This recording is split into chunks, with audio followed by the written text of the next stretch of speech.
Bonjour à toi. Dans cette petite vidéo, laisse-moi te montrer la voix de Gantz G. Attention, c'est réservé à un public averti.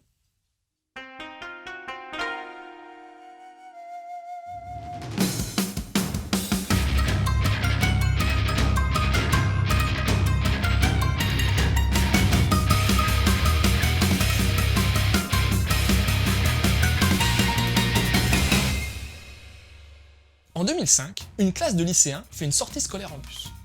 Tout est tranquille, ils s'éclatent en chantant chacun leur tour, jusqu'au moment où le bus commence à partir en cacahuète. Ouais, le chauffeur fait un gros malaise. T'as bien Kurona, une des nanas assez téméraires de la classe qui tente de sauver la situation, mais trop tard. Le bus s'explose en tombant d'un pont. Tout le monde est mort alors? Bah non. Toute la classe, ainsi que les profs, le chauffeur et aussi deux autres personnes habillées en combinaison type latex sadomaso, se retrouvent dans un petit appart avec une grosse boule noire bien chelou. Cette boule, d'après les dires d'Akibo et Fujimoto, les deux en combi noir là, va donner une mission à tout le monde. Vaincre des extraterrestres dans une sorte de chasse à l'homme, ou plutôt à l'alien. C'est à ce moment-là que tout le monde est téléporté dans une sorte de zoo où, pour survivre, trois éléments seront primordiaux. La combi en latex, qui semble protéger celui qui la porte, les armes, qui sont distribuées par la boule noire, et surtout, une sacrée dose de corones. C'est parti pour une grosse baston générale hyper gore entre les lycéens et des animaux bien space.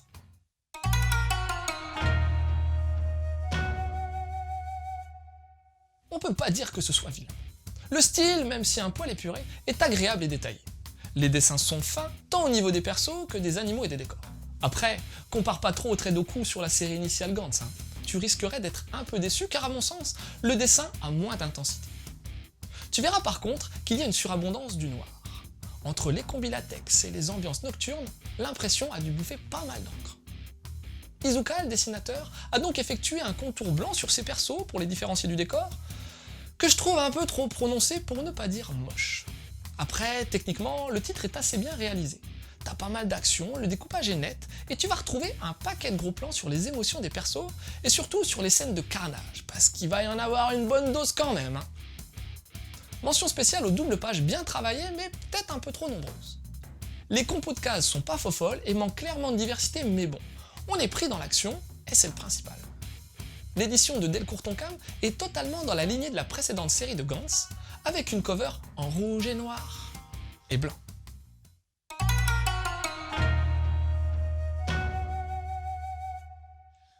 Tu connais Gantz Doku Hiroya, j'espère. C'est un manga sorti en 2000 et qui, pendant 13 ans, a raconté un gros fight entre des personnes mortes et des aliens. Gantz G, c'est un spin-off de Gantz. Pourquoi G? Je sais pas vraiment, mais certaines personnes disent que le G c'est pour girls, car tu verras qu'il y a pas mal de nanas dedans. Quoi qu'il en soit, avec Gantz G, t'es face à une collaboration entre Oku, l'auteur de Gantz et de l'Astero Inuyashiki au scénar, et Iizuka Keita, un nouveau dessinateur. Alors, ça vaut quoi finalement ce Gantz G? Si tu connais pas Gantz, à mon avis, passe direct ton chemin. Non pas que tu sois obligé d'avoir suivi Gantz pour comprendre Gantz G, non, mais franchement, pour le moment, ça n'arrive pas à la cheville de son prédécesseur. Déjà, l'introduction. Elle est hyper rapide. Un petit chapitre dans le bus et hop, tout le monde meurt dans un accident et c'est parti. Difficile de poser des bases solides pour générer de bons persos en faisant comme ça. Alors oui, le titre a été fait pour les gens qui connaissaient déjà Gantz et qui maîtrisent un peu l'histoire, mais même, ça manque clairement d'amorce comparé à la claque que j'avais prise en lisant Gantz la première fois. Niveau perso, tu verras vite que Kurona est amoureuse d'un mec, Naiki, et que c'est le nœud scénaristique du manga. Mais il y a autre chose, il y a aussi 4 autres nanas type idol qui vont avoir également une place importante dans l'histoire. Et pour le moment, le rapport est pas énorme. Bon, le titre amène tout de même de l'action et du gore, et pour moi, Gantz G est à prendre comme un chapitre intermédiaire à l'univers de Gantz, mais hélas, ça n'a pas l'air d'être le chapitre le plus intéressant. En espérant qu'Oku va densifier son scénar et pas simplement tenter de surfer sur le succès de Gantz en amenant seulement des boobs et du trash. Ça serait dommage, non? Pour toi qui souhaites découvrir Gantz G, faudrait bien entendu aller jeter un œil du côté du Gantz originel, où des combattants en latex vont affronter des aliens dans le but de ressusciter. Sinon, t'as Gantz Osaka, un autre pseudo spin-off de Gantz qui est, à mon sens, un des chapitres les plus réussis, et en plus, c'est super beau.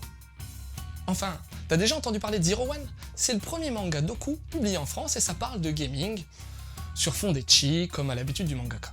Voilà, c'était Loud. J'espère que cette petite chronique t'aura donné envie de lire Gantz G. Je te laisse et continue de suivre la voie du manga.